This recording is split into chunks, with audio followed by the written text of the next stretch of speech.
Olá, sejam todos bem-vindos à nossa edição de estreia do programa Nós Fazemos Jornalismo, o ex-aluno conta sua história.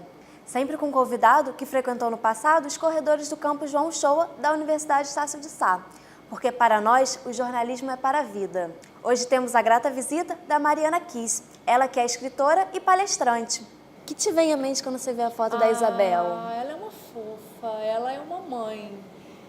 E eu lembro que quando ela dava aula, ela tem uma voz tão suave, que parecia que a matéria entrava assim e ficava, né? E a gente guardava. Então ela era, óbvio, né? Rígida, né? Rigorosa, como qualquer professora, né? Que existe que a gente aprenda a matéria, óbvio. Mas ela era mais doce.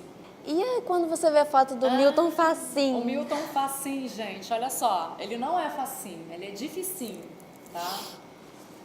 Eu fiz uma matéria com ele que foi a monografia, né, o projeto de monografia. Ele me reprovou.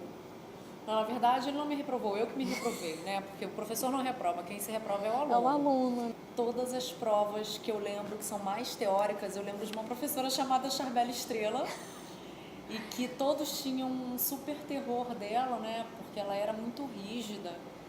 E quando eu fui fazer essa matéria, eu passei assim super bem. No Com tinha a parte de imprensa, de jornal, funcionava, tinha equipe, tinha a parte de TV, e tinha estúdio, era tudo muito grandioso, né? E eu ficava olhando assim do aquário e ficava pensando assim, nossa, quando eu estiver no 6º, 7º período eu vou estagiar aqui.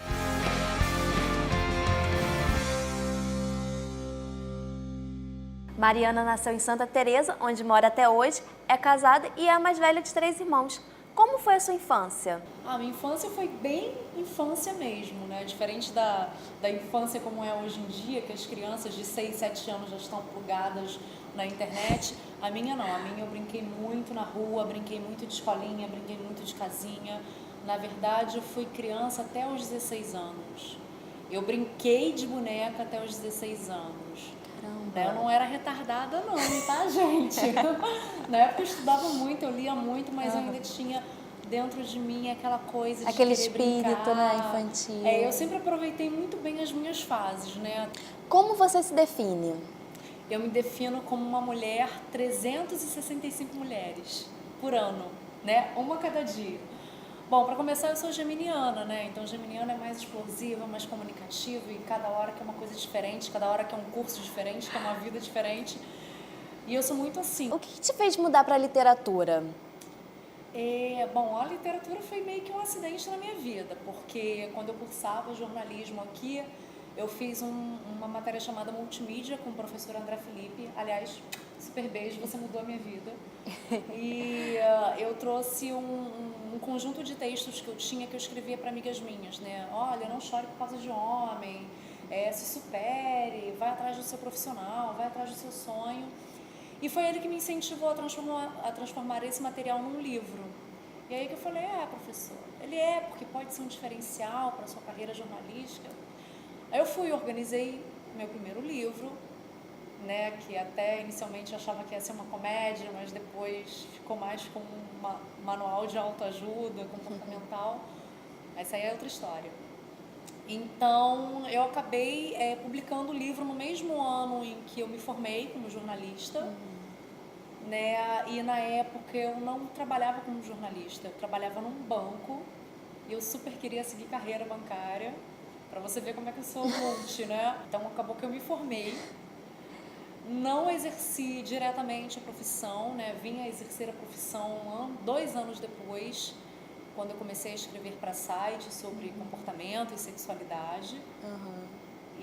Então, assim, a literatura foi um acidente, né? Então, o que começou inicialmente como autoajuda, que não é considerado literatura, é considerado mais um texto informativo.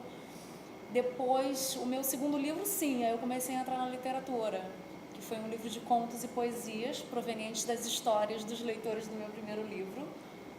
E agora sim, eu embarquei na literatura, né? Porque aí já veio romance, já veio contos infantis, enfim, veio um livro só de poesias. Aí depois eu embarquei na literatura. E hoje em dia eu continuo não trabalhando como jornalista, né? Porque quando eu me formei, eu não continuei estagiando. Então, uma pessoa sem estágio para depois entrar no mercado fica muito mais difícil, né? Então, as pessoas olhavam meu currículo e diziam assim: ah, mas você fez um estágio só e tem muito tempo. Ah, então, você não tem experiência, então não tem como te dar oportunidade. Então, foi por isso que eu investi como microempreendedora individual, abri uma editora, né? Então, eu edito alguns livros e tal, e eu continuo escrevendo, né? Escrevendo, vendendo, e é claro, né? Eu faço alguns trabalhos freela como jornalista, como apresentadora, ou então publicidade em rádio, porque em 2013 também fiz um curso de profissionalizante de locução. E qual a sua melhor aptidão na área da literatura? Hoje em dia eu acho que é o romance. Hoje em dia é o romance. Eu comecei escrevendo realmente sobre comportamento.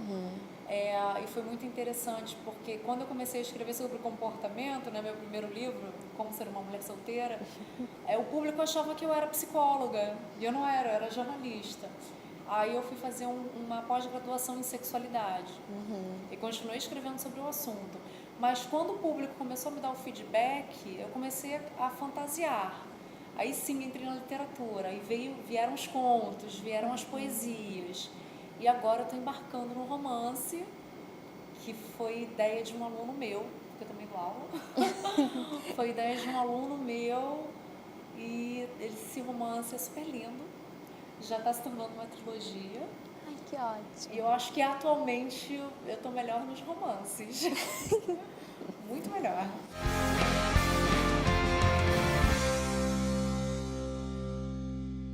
A Mariana entrou na faculdade em 2006 e se formou em 2010. Mariana, como você estava no dia da sua formatura? Nossa, eu estava muito nervosa. É um dia muito especial para a nossa vida, né? A gente passa anos estudando, ralando.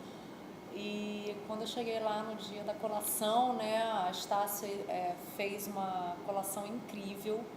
Eu não imaginei que fosse chorar tanto.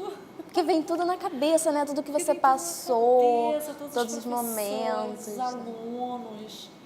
E, enfim, foi muita coisa. E o estágio, a relação, a monografia, e faz e não faz, e se forma e não se forma.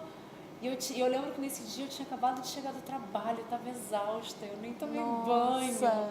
Eu troquei de roupa, então minha mãe levou para colação, eu vim dormindo no carro, então eu cheguei na colação, aí sim, né, eu respirei. E viu que estava ali, né? Estava ali, todo mundo se arrumando, e foi incrível. Como foi a sua primeira impressão ao entrar pela primeira vez no campus da universidade? Quando eu era pequenininha, eu estudava num colégio aqui perto, então toda vez que eu passava por aqui, você eu dizia olhava. que ainda vou estudar nessa faculdade. Né? Então, quando eu entrei aqui para fazer matrícula, eu sabia. Falei, não, é aqui, eu gosto daqui, gosto do clima. E na época, quer dizer, eu sei que a faculdade hoje em dia também é bem agitada, né? Mas na época era muito mais agitada. Né? Porque tem uma energia incrível, né? E tem uma área muito bonita, uma área arborizada. E é o campo mais incrível, gente. Em algum momento você ficou em dúvida se era o jornalismo mesmo que você queria? Várias vezes eu fiquei em dúvida. Não tem como não ficar, né? Eu comecei achando que eu gostava da área de saúde, né? De fato, anos depois eu descobri que eu gosto, mas não para fazer fisioterapia, que foi como eu iniciei, sim para fazer psicologia, que eu ainda vou terminar. Então, depois de fisioterapia, eu fiz 3 ou 4 períodos, não gostei e vim para comunicação, né? Comunicação chega um momento em que você tem que decidir por publicidade ou jornalismo. Aí eu decidi por publicidade.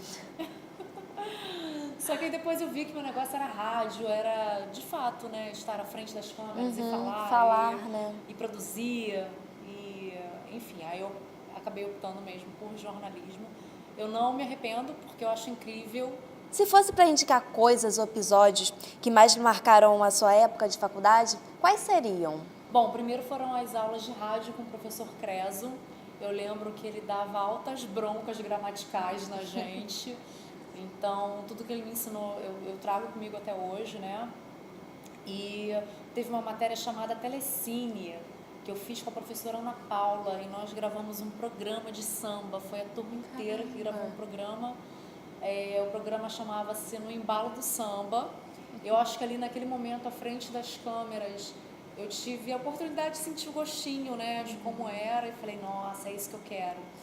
E foi muito legal esse programa porque eu ajudei na produção, eu fiz parte das entrevistas, né, tanto que eu entrevistei o Jorge Sápia, que na época ele era compositor da Sebastiana.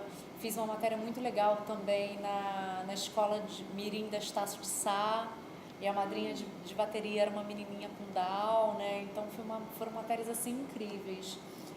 E o mais interessante é que nós convidamos um grupo de samba e o programa ficou tão incrível profissionalmente, que no final do programa o grupo veio até mim e falou, nossa, Mariana, eu assisto seu programa toda semana na televisão.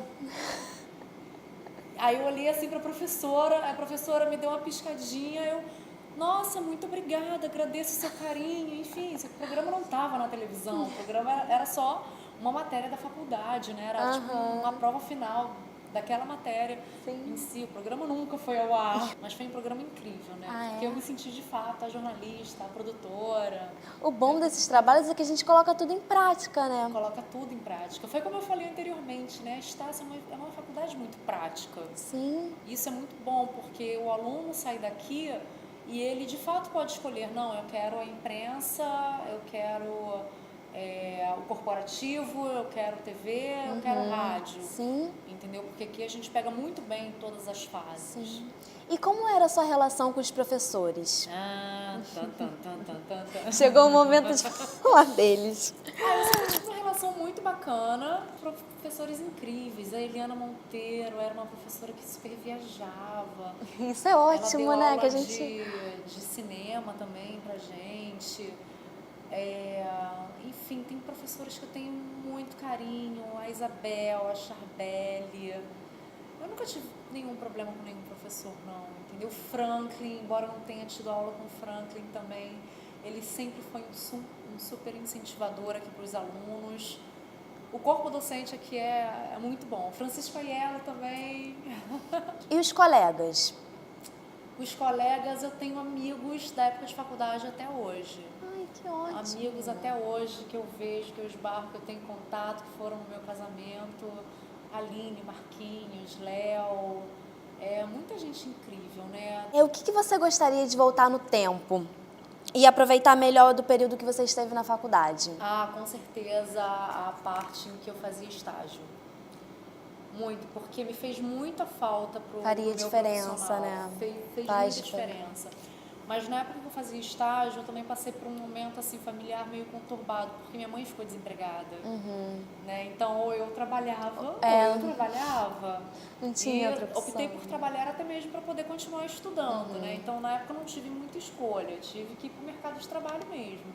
Agora, o estágio faz muita diferença, gente. Se você estiver estudando, por favor, faça estágio. Mesmo que não seja remunerado, mas vai na relação mesmo, porque faz muita diferença. Porque o mercado, ele quer profissionais prontos. Sim. Ele não quer saber se você fez ou não fez, se teve oportunidade, se não teve oportunidade. O que aconteceu na sua vida. E mesmo porque, por exemplo, em geral, quando você está estagiando numa empresa, a tendência é que você seja contratado por essa empresa. Né? Então, o estágio faz muita diferença. Eu não sei se eu poderia ter me dedicado mais, né? Eu acho que eu me dediquei o quanto eu pude, mas faz diferença hoje em dia na minha vida. Então, Mariana, você lembra disso aqui? Nossa, que incrível! Isso fica guardado aqui na faculdade? Fica! Gente, é a monografia dela. Essa monografia foi muito fácil de fazer, porque na época eu trabalhava na Rádio Saara, né? Então... Olha, eu passei com 9, nem lembrava a minha nota. Parabéns! Passei bem, né, gente? Passou bem. Eu nem lembrava. Foi incrível, porque não foi tão difícil, né? Todo mundo fica com medo da monografia, mas quando você domina o assunto, fica mais fácil.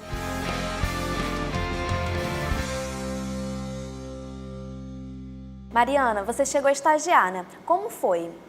Foi incrível, gente. Eu tive a oportunidade de fazer estágio na Rádio Saara, que é uma rádio de alto-falantes, né, que tem aqui na Saara. E lá eu fazia tanto a parte de atualização de notícias no site, né, quanto as entrevistas em rádio e também fazia um pouquinho de publicidade, né, porque eu gravava os spots dos comerciais.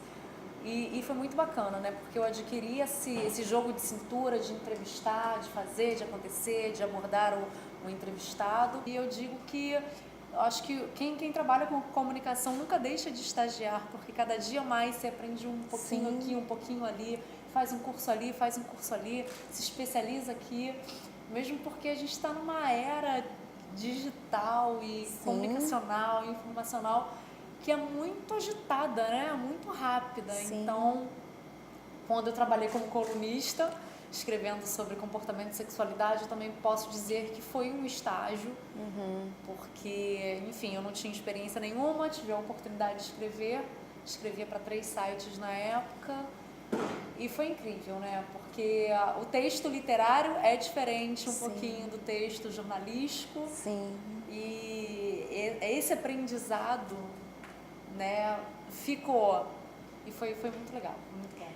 Como foi o seu início? Foi muito difícil porque eu me formei, peguei meu diploma e eu não tinha essa experiência com estágio, né? Eu tinha feito estágio na Rádio Saara muitos anos antes, não dei continuidade a esse aprendizado, infelizmente não estagiei em nenhum programa de televisão ou de rádio, que seja, como produtora, e levei muitos nãos, né? Mas por conta da minha primeira literatura, do meu primeiro livro, eu fui convidada por 3 sites para poder escrever, né? Então eu escrevia sobre literatura, chamava-se Cabana do Leitor, só sobre literatura.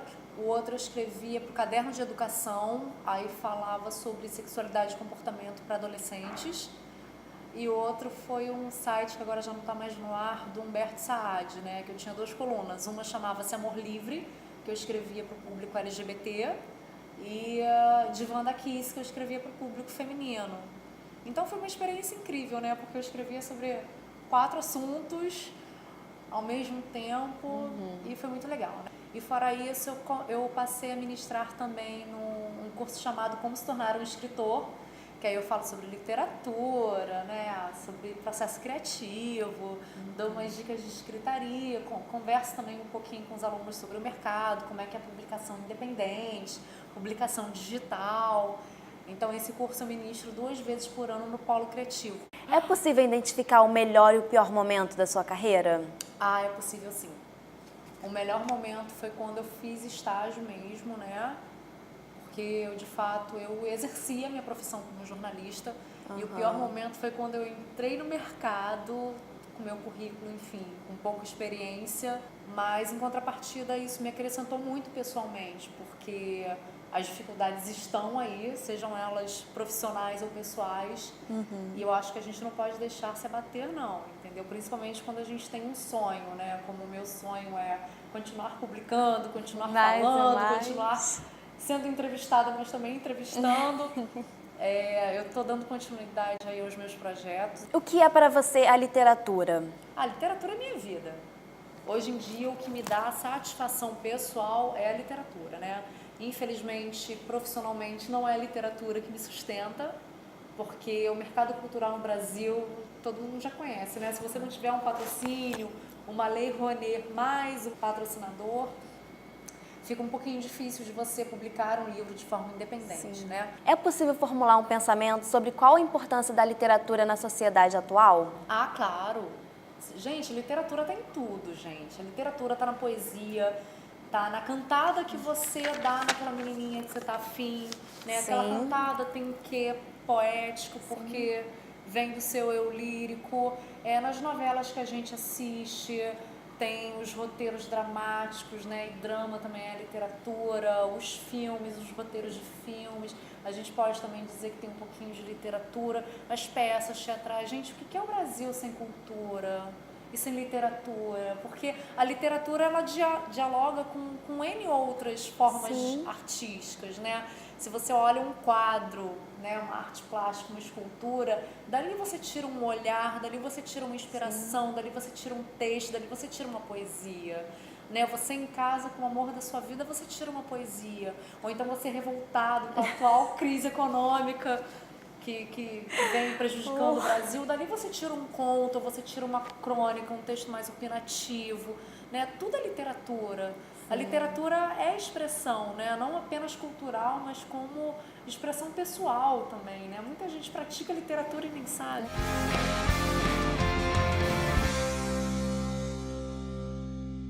Em que parte do campus você gostava de ficar quando não tinha aula? Ai, na cantina do Serginho Folhados. Ah.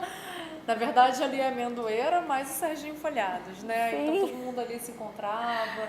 E o Serginho também é um grande amigo até hoje, né? Assim como tantos outros. Cite 2 professores marcantes. Ai, foram tantos. Bem, o André Felipe, que me ensinou, que me incentivou a publicar o livro, né? Me deu umas dicas ali de como organizar os capítulos. Ele foi marcante porque ele mudou a minha vida, né? Ai, tem tantos outros, mas eu vou representar esses tantos outros com a Eliana Monteiro. Colegas marcantes? Ah, eu tenho o Marquinhos e a Aline, que estão comigo até hoje, são grandes amigos. Melhor palestra? Melhor palestra, nossa, Semana de Comunicação foram tantas palestras tão incríveis, mas eu lembro de uma palestrante chamada Mariana Gross. Acho que todo mundo conhece. Na época ela não era nem âncora do RJ, mas ela deu uma palestra incrível. Trabalho de aula inesquecível? Ah, então foi a gravação desse programa, no Embalo do Samba. No Embalo do Samba, isso foi incrível. O que mais sente saudades? O que eu mais sinto saudades, eu acho que é daquela correria que tinha aqui de sair da aula e vai fazer trabalho e monta projeto e leva para o coordenador aprovar e vai para o estúdio e grava e depois volta no dia seguinte e edita. Eu acho que é essa agitação da saudade. E o que você levou para a vida? Que eu levei para a vida, tudo que eu aprendi aqui e as relações pessoais, né, que foram mantidas. Esse conhecimento incrível, né? E a literatura, está feliz? Ah, muito. A literatura é uma super realização pessoal, né? Todo escritor sabe, né, que em cada história que você escreve tem um pouquinho de você, né? De repente não uma história totalmente real sobre a sua vida, mas tem um pouquinho do seu coração, né? Tanto que quando eu dedico os meus livros, eu digo assim, olha, você está levando um pedacinho do meu coração. Leia com carinho, né? Depois dê o feedback com mais carinho ainda. Né? Então, a literatura, gente, é o que eu sou hoje em dia. Eu sou muito realizada, né? Eu sou muito plena. Aí a gente vai ajeitando assim as coisinhas para tudo se encaixar e tudo dar certo. Mariana, obrigada pela entrevista agradável. Você sabe, aqui você está em casa. Volte sempre. Priscila, sou eu que agradeço. Agradeço também ao público, a oportunidade que a instituição, a Estácio, me deu aqui, me trouxe, né? Fez relembrar assim, muitas coisas incríveis e legais. E agradeço muito o seu carinho também. O escritor norte-americano Gay Talese, que escreveu para o jornal The New York Times em 1960 e contribuiu para a humanização do texto jornalístico, costumava dizer: o jornalista é o contador de histórias reais. É com esse pensamento que encerramos o nosso programa. Nós fazemos jornalismo, o ex-aluno conta a sua história. Te vejo na próxima entrevista. Até lá!